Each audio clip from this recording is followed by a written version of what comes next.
What's up, everyone? Welcome to Redskins Talk TV. Normally I've got something Redskins on because I'm making my video for my peeps out there with the burgundy and gold. But right now I'm sitting in my parking lot at work. I got about maybe 18 more minutes before I have to clock in, so I'm just sitting here in the car chilling. It's gonna be a long day today, but I just wanted to make this video, my pregame analysis. We got them bitch-ass Dallas Cowboys on Monday Night Football. Now, unfortunately, I'll be at work, but at my job, we got TVs all over the place, so I'll probably have a TV close to me, and I'm pretty sure they'll have the game on, and I'm pretty sure everyone's going to be looking at me. Living here in Texas, being a Redskins fan with all these Cowboy fans, I get a lot of attention, but not always for the best reasons that you can think of. But I talk my shit because I love my team. Anyway, this is going to be a tough game. The Cowboys are 6-1. Everyone has hit me up as far as Cowboys fans. Usually those who are normally quiet, but because the Cowboys have a decent record going on right now, they're sitting there talking about "we them boys." I remember when the New Orleans Saints, people were talking shit, saying how ignorant it sounded when people were saying "who dat," but now we got them saying "we them boys," and they sound just as idiotic. But I'm not going to go off into that.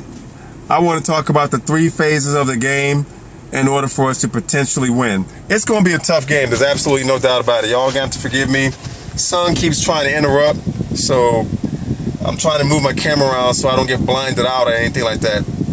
But when it comes to our offense, as I've always said, and I'm going to continue to say, we have to establish a ground game.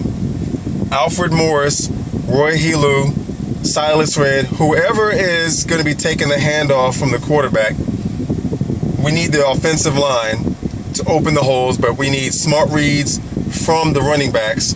Hopefully Alfred Morris won't put the ball on the ground because he's been doing that a lot lately. Fortunately, hasn't really been turning it over much, but the fact that when the ball comes out of his hands, it basically makes everyone gasp because you never know who's going to get the ball.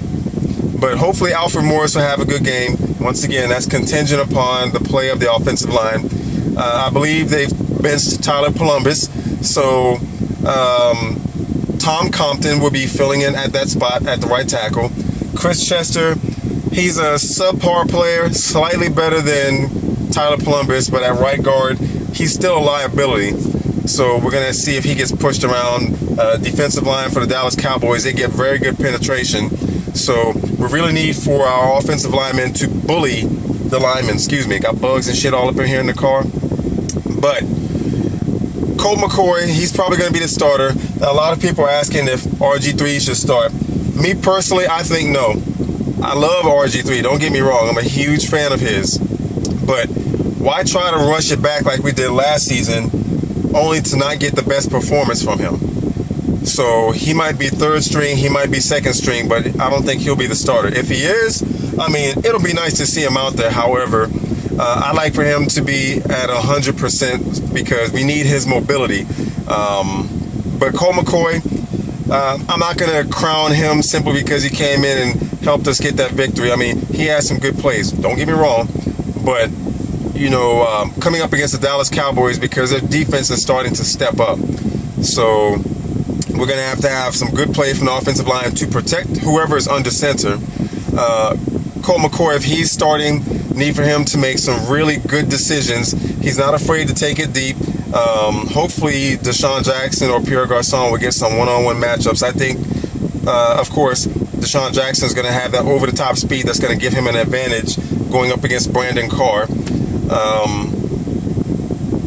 I think Jordan Reed could play a decent role in this. The linebacking core, they do play aggressive. And then, of course, you have Orlando Scandrick, safety for the Dallas Cowboys. So I'm pretty sure he'll be blanketing Jordan Reed. Hopefully the quarterbacks won't be staring down the receivers while the defenders are sitting on the routes. Otherwise, that's going to be an ugly game.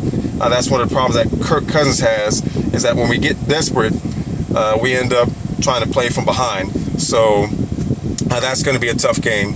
But we can make it competitive. Don't get me wrong. We can definitely make it competitive as long as our offense is able to convert on third downs. That's also crucial. So an established running game, separation for our wide receivers and tight ends. Now, as far as our defense, getting pressure on Tony Romo, which is going to be extremely difficult because the Cowboys have a really good offensive line. They put them paws on you and they just bitch slap you around, and that's how an offensive line should be. The opening holes for Murray, so that's why he's a leading rusher in the league. We need to be able to stop the run, but we also have to be able to get that backfield penetration from our defensive line. Jason Hatcher, he's got a little bit of knowledge of the play coming from the Cowboys, but there's some adjustments. I think he is our best defensive lineman. We really need for Chris Baker to try to occupy 2 or 3 defenders, and then we'll allow for Kerrigan to make the play in the backfield. Orakpo, he's out for the season with another torn pectoral, so that's very unfortunate. So Trent Murphy is going to be filling in at that spot. What else? Our defensive backfield, we got Emerson probably going up against Des Bryant, who's a handful. When he gets the ball in his hands, he's extremely hard to take down, extremely fast. But Emerson is really going to have to play Des and not try to play Tony Romo.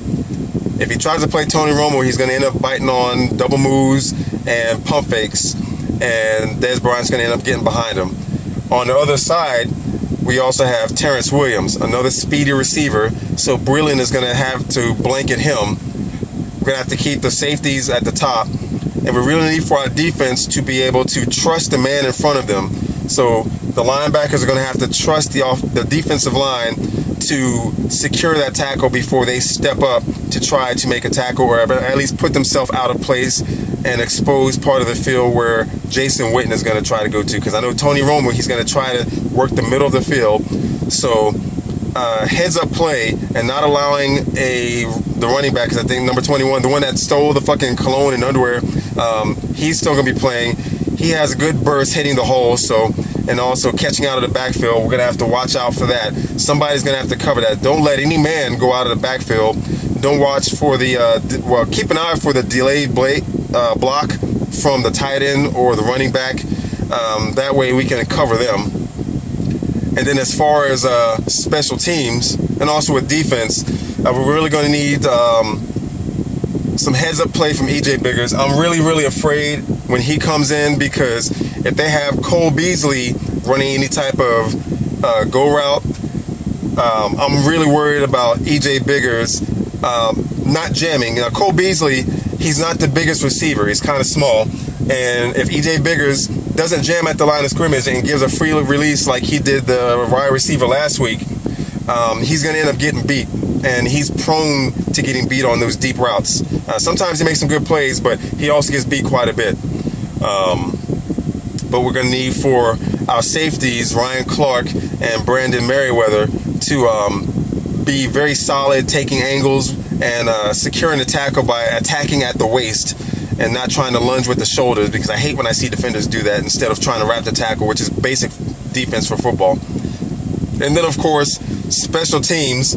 We really need to watch our kick coverage, because Dwayne Harris, he gave us fits last season, and he's got that potential with some good blocks to take it home. So we're really going to have to secure that, get the guys downfield and not overcommit on the pursuit.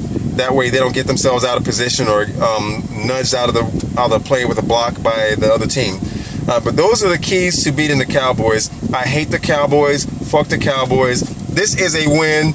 I'm hoping they do this for me, because out of all the games this season, we can really wash away a lot of the stink by knocking off the #1 team in the NFL. So us being near the bottom, them being near the top, there is some disparagement, but at the same time, we can make this a competitive games.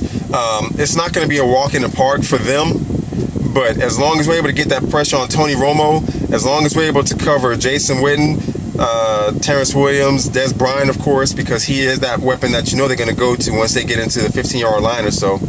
And also shutting down the run game is going to be tantamount. It's important that we shut down that run game and try to make them one-dimensional, but that's even a task because them at the wide receiver position, they're full of weapons. So it's going to be a challenge. Everyone's going to be looking at me once again, and I want to be able to leave that night with a sense of pride, and I always have a sense of pride, win, lose, or draw with my team. But being able to just hear the silence, because there's nothing better than when the Cowboys lose and all you hear is crickets. I'm pretty sure people aren't going to be tagging me on Facebook, asking about the game and stuff like that. Normally Cowboy fans, they'll get quiet. So we'll see what happens. But anyway, it's time for me to get to work. I got about 7 minutes before I have to clock in. But anyway, to my Redskins family, if you want to comment, go ahead. You know I appreciate your feedback. Hail to the Redskins.